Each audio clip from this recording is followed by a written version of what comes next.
नमस्कार विद्यार्थियों, मैं महावीर बीएड कॉलेज से बीना विजय।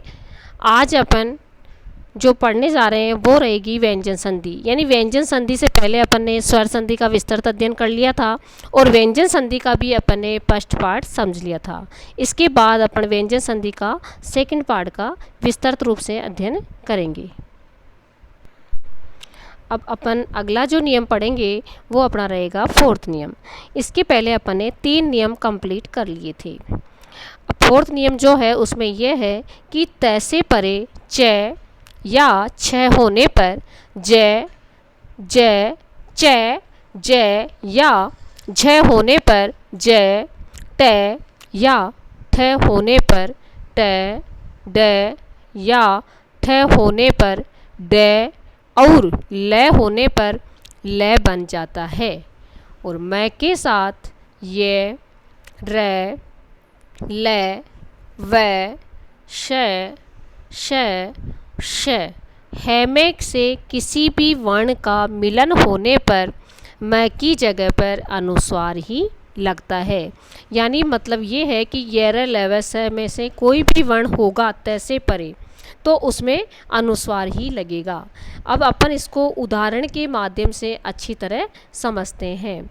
जैसे मैं के बाद ये र ल व श श श है कि ये अन्य उदाहरण है।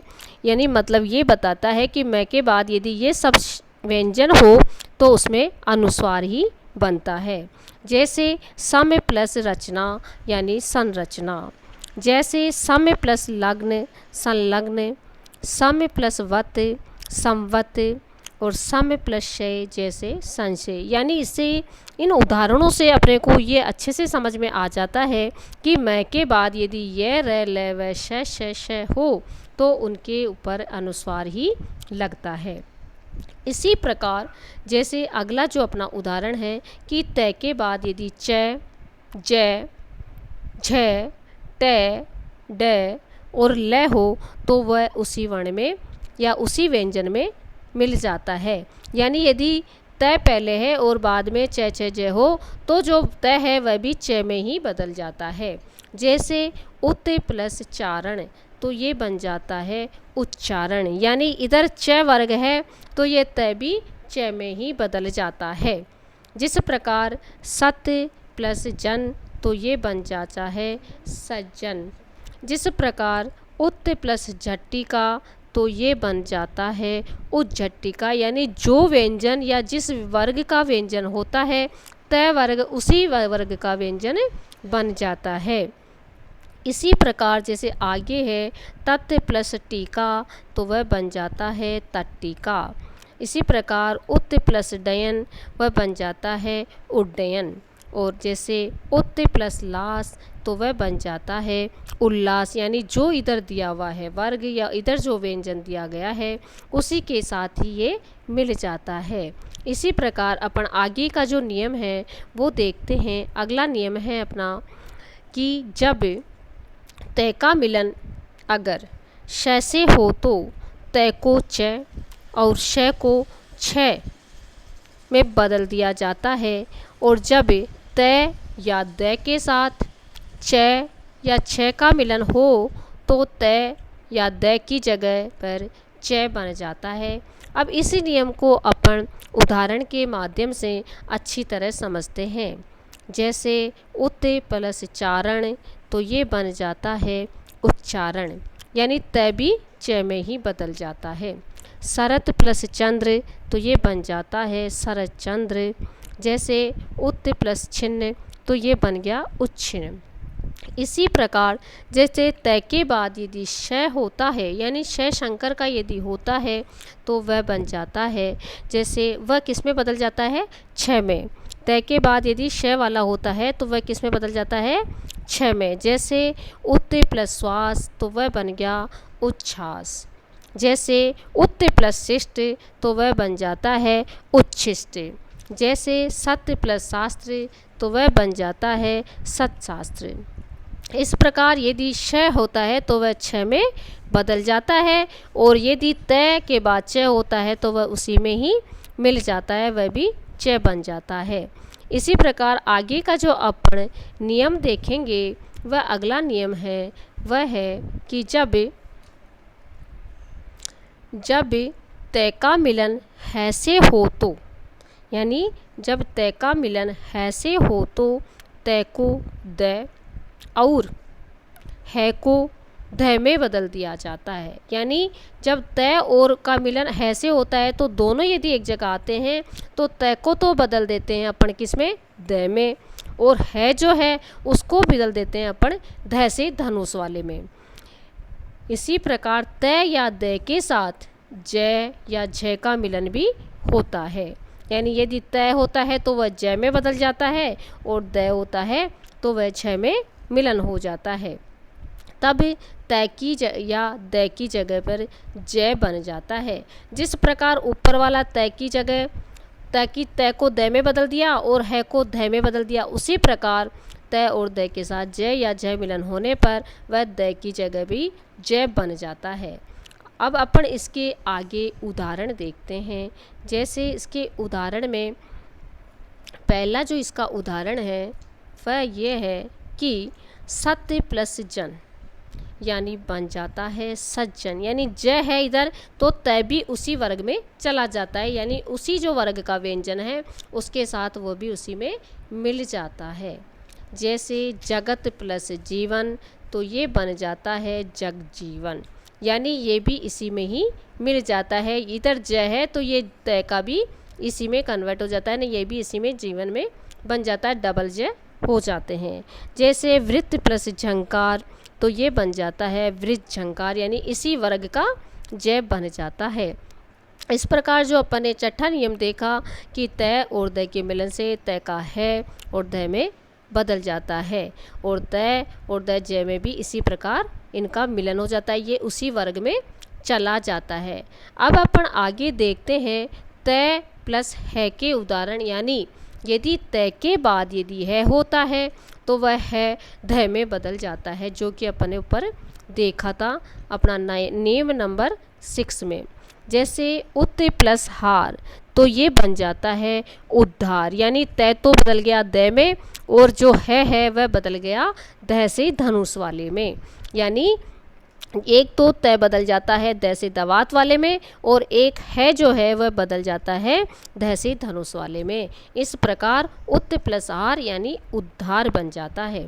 इसी प्रकार जैसे उत प्लस हरण तो तय तो बदल जाएगा द में और है बदल जाएगा ध में, इस प्रकार ये बन जाता है उद्धरण। इसी प्रकार तत् प्लस हित तो वह बन जाता है तद्दित। तो ये तो थे अपन छठा जो नियम था उसके उदाहरण नियम कंप्लीट करे हैं। अब इसके बाद अपन नियम नंबर जो 7 है उसको देखते हैं। स्वर के बाद अगर 6 वर्ण आ जाए तो 6 से पहले च वर्ण बढ़ा दिया जाता है। तय या द के साथ ठ या ठ के मिलन होने पर तय या द की जगह पर ट बन जाता है। जब तय या द के साथ ड या ढ की मिलन होने पर तय या द की जगह भी ड बन जाता है। इसके उदाहरणों के माध्यम से अपन इसको अच्छी तरह समझते हैं। जैसे बताया है कि ट और ट का मिलन होने पर भी त और द की जगह ट बन जाता है, यानी ट वापस बन जाएगा। उसी प्रकार जैसे ड की जगह भी वापस त और द की जगह भी ड बन जाता है। ये अपन देखते हैं तत् प्लस टीका, यानी इधर ट वर्ग दिया हुआ है त के बाद, तो जो ये त है तत् वाला वह भी किस में बदल जाएगा, ट में। तो इस प्रकार ये तट्टिका शब्द बन जाता है। वैसे ही जैसे व्रत प्लस टीका तो ये बन जाता है व्रट्टिका, मतलब जो भी आगे वाला व्यंजन होता है उसी वर्ग में ये तय चल जाता है। जैसे आगे है भवत प्लस डमरू, उसी प्रकार वह बन जाता है भव डमरू। इस प्रकार अपन ये इसी वर्ग में चल जाता है। इसी प्रकार अपन आगे अन्य उदाहरण देखते हैं कि ए आ ई बड़ी ई ऊ बड़ाऊ। यदि इनके बाद में छ होता है तो ये भी अनुस्वार में ही कन्वर्ट हो जाता है और छ का आगम, वैसे अनुस्वार तो इसमें लगा हुआ है लेकिन ये च का आगम इसमें हो जाता है। जैसे स्व प्लस छंद, इस प्रकार ये बन जाता है।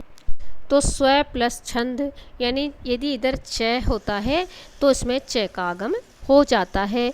जैसे आ प्लस छादन, तो ये बन जाता है आच्छादन, इसमें भी च का आगम हो जाता है। ऐसे ही जैसे संधि प्लस छेद, तो ये बन गया संधिच्छेद यानी च का आगम हो जाता है। इसी के बाद अपन आगे वाले नियम भी देखते हैं। जैसे मैं के बाद मैं का द्वित्व हो जाता है, तय या द के साथ है के विलन पर तय या द की जगह पर द तथा है की जगह पर ध बन जाता है, जो कि मैंने आपको पहले भी नियम में बता चुकी हूँ, वही चीज़ ये दोबारा रिपीट हुई है। इसके बाद अपन आगे वाला जो नियम है वह देखते हैं कि यदि मैं के बाद ये र ल व श श श है में से कोई व्यंजन आने पर मैं का अनुस्वार हो जाता है। इसका मतलब ये है कि यदि मैं के बाद इन ऊपर वाले व्यंजन में से कोई भी व्यंजन आता है, ये र ल व श श श है में से, तो मैं का क्या हो जाता है, अनुस्वार हो जाता है। तथा तय या द के साथ श के मिलन पर, तय या द के साथ यदि श का मिलन होता है तो द की जगह पर च और श की जगह पर छ बन जाता है। तो इसको भी अपन उदाहरण के माध्यम से अच्छी तरह समझेंगे। जैसे उत प्लस श्वास, तो ये बन गया उच्छ्वास, यानी तय की जगह तो आ जाता है क्या, च, और जो श है उसकी जगह बन जाता है छ। इस प्रकार ये बन जाता है उच्छ्वास। उत प्लस श्रृंखलन, ये बन गया उच्च श्रृंखलन, यानी तय की जगह बन गया च से चम्मच वाला और श्र की जगह बन गया छ से छत्ते वाला।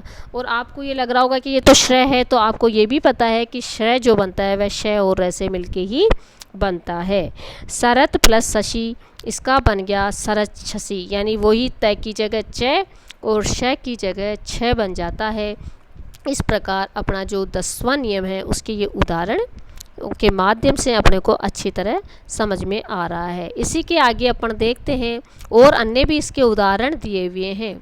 जैसे मैं के बाद यदि ये र व स ल श आदि हो, तो अपने को ये पता चलता है कि इनके बाद भी क्या होता है, यदि ये शब्द आते हैं मैं के बाद, यदि ये र ल व श ल स आओ, तो इससे भी क्या हो जाता है, अनुस्वार हो जाता है।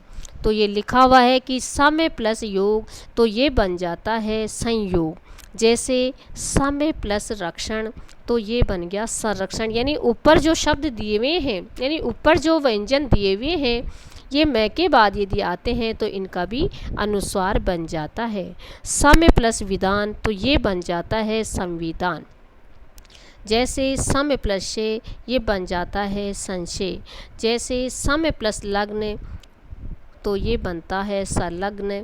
जैसे समय प्लस सार, तो ये बन गया संसार।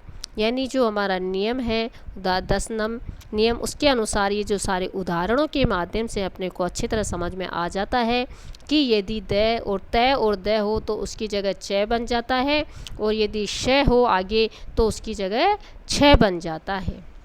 इसी के बाद अपन जो आगे का नियम है वह है अगला है कि री र श से परे न का अण हो जाता है। यानी यदि आगे री हो, र हो, श हो, तो जो न होता है अंत में उसका क्या हो जाता है, अण हो जाता है।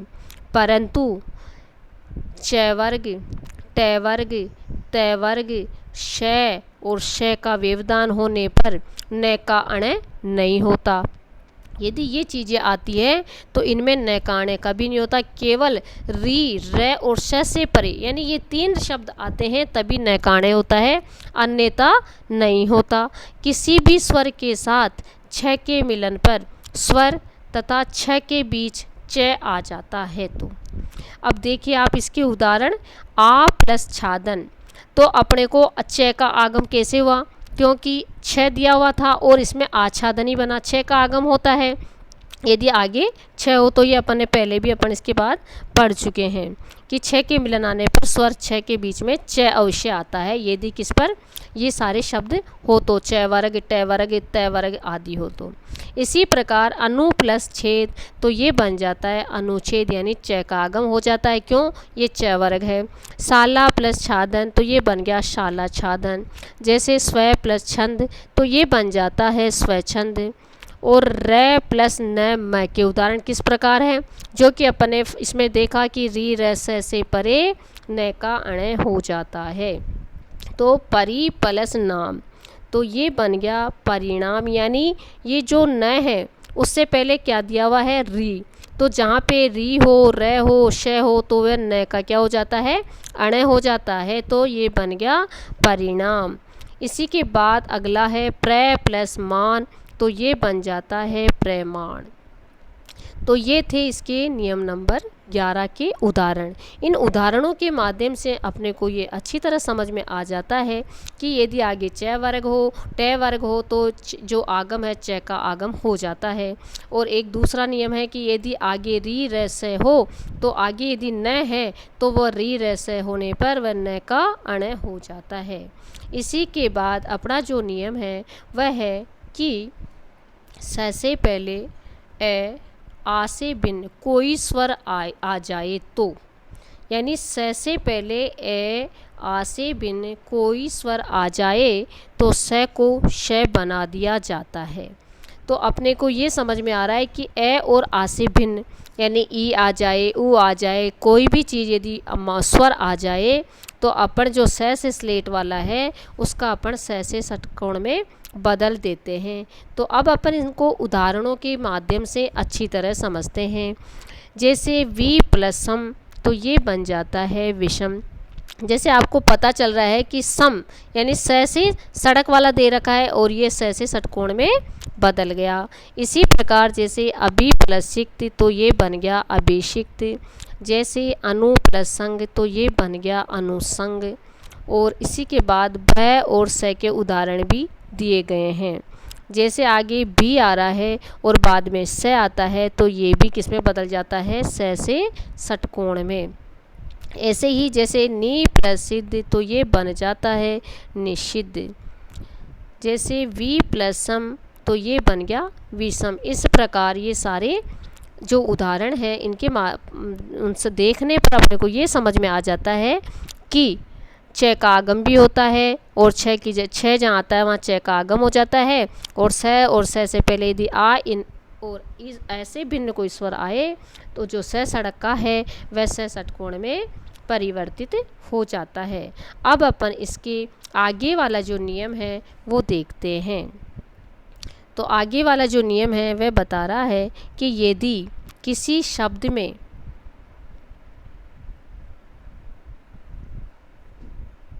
यदि किसी शब्द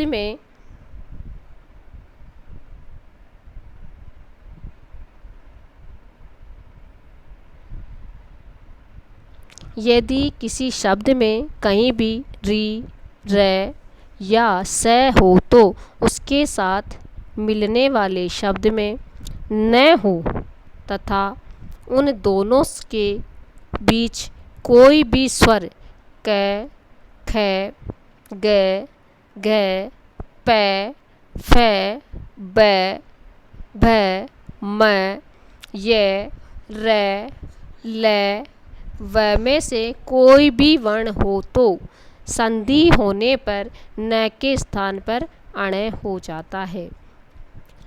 मतलब ये बताया गया है कि यदि न है यदि कोई भी री रस्व के बाद न है तो उन दोनों के बीच में कोई भी स्वर क ख ग ग पै फै बै बै ये रे ले वे में से कोई भी वर्ण आ जाए तो संधि होने पर न के स्थान पर अण हो जाता है। अपन ने पहले वाला जो नियम देखा उसमें तो री रस्व 3 ही बताए गए थे, लेकिन इसमें ये बताया गया है कि क ग ग पै फै बै बै और मैं ये रे ले वे ये सारे यदि व्यंजन आते हैं तो संधि में न के स्थान पर अण हो जाता है।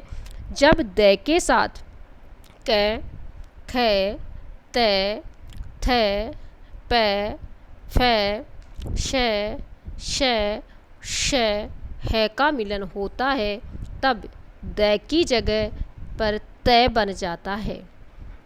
तो अब अपन इनको उदाहरणों के माध्यम से अच्छी तरह समझते हैं। जैसे राम प्लस अयन तो ये बन गया रामायण। तो अपने को पता था, पहले अपन ने री रस्व पढ़ा था कि बस ये 3 व्यंजन होने पे ही अण बनता है, लेकिन जब अपने ये नियम नंबर 13 देखा तो इसमें लिखा हुआ है कि यदि कोई भी इधर मैं भी आ रहा है तो अपने ऊपर वाले नियम में अपन जाके देख सकते हैं कि राम प्लस अयन क्यों बना, क्योंकि क ख ग ग प फ ब और ब यानी मैं भी आ रहा है तो यहाँ मैं आया, इसलिए ये क्या बन गया, अण हो जाता है। इसी प्रकार जैसे परी प्लस नाम तो ये बन गया परिणाम। ये र री तो अपन ने पहले भी पढ़ लिया था, लेकिन मैं अपन ने अभी नियम नंबर 13 में पढ़ा। जैसे नार प्लस अयन तो ये बन जाता है नारायण। जैसे संसद प्लस सदस्य तो ये बन गया संसद सदस्य, यानी द का क्या बन गया, तय बन जाता है। ये भी अपन ने नियम में देखा था कि यदि जब द के साथ क ख त थ प फ श श श का मिलन होता है तब द की जगह त बन जाता है, यानी ये अपने स शब्द आ रहा है संसद प्लस सदस्य। तो ये इन नियम में अपन जाके देख सकते हैं कि ये द के बाद कौन सा शब्द आ रहा है, श। इसकी वजह से द किस में बदल गया, त में। इसी प्रकार तद प्लस पर तो ये बन गया तत्पर। तो अपन नियम में देख सकते हैं कि इधर पर शब्द आया, जब तो हमारे नियम में भी लिखा हुआ है कि जब द के साथ क ख त थ प फ यानी प लिखा हुआ है, ये पर आ रहा है, ये पर अपने नियम में है तो ये बन गया तत्पर, यानी द किस में बदल जाता है, त में। सद प्लस कार तो क वर्ग अपने लिखा हुआ है, क लिखा हुआ है तो सद में त भी किस में बदल जाता है, त में। इस प्रकार ये जो नियम है, यानी इधर जो नियम है कि यदि क हो त हो ख हो त हो प हो फ हो श श और श है का मिलन होता है तो द की जगह अवश्य ही तय बन जाता है। इस प्रकार अपन व्यंजन संधि के सारे उदाहरण और नियम अपन ने कंप्लीट कर लिए हैं और आगे की वीडियो में अब अपन विसर्ग संधि के बारे में जानकारी प्राप्त करेंगे। धन्यवाद दोस्तों। तो ये अपना कंप्लीट हो गया है। अब आपको इस वीडियो का जो सेकंड पार्ट है ये तो मैंने अभी पढ़ाया आपको। इससे पहले आप जो व्यंजन संधि का फर्स्ट पार्ट देखिए और सेकंड पार्ट दोनों देखो, और इसको बार बार देखोगे तो आपको ये अच्छे से समझ में आएगी। और हर जितनी ज़्यादा बार आप इसको पढ़ोगे देखोगे उतनी ही ज़्यादा नई चीज़ निकल के आएगी और उतना ही ज़्यादा अपने को अच्छे से समझ में आएगा। और इससे भी पहले आप स्वर संधि की वीडियो भी अवश्य देखना, वो भी बार बार देखोगे तो आपको अच्छे से समझ में आएगी।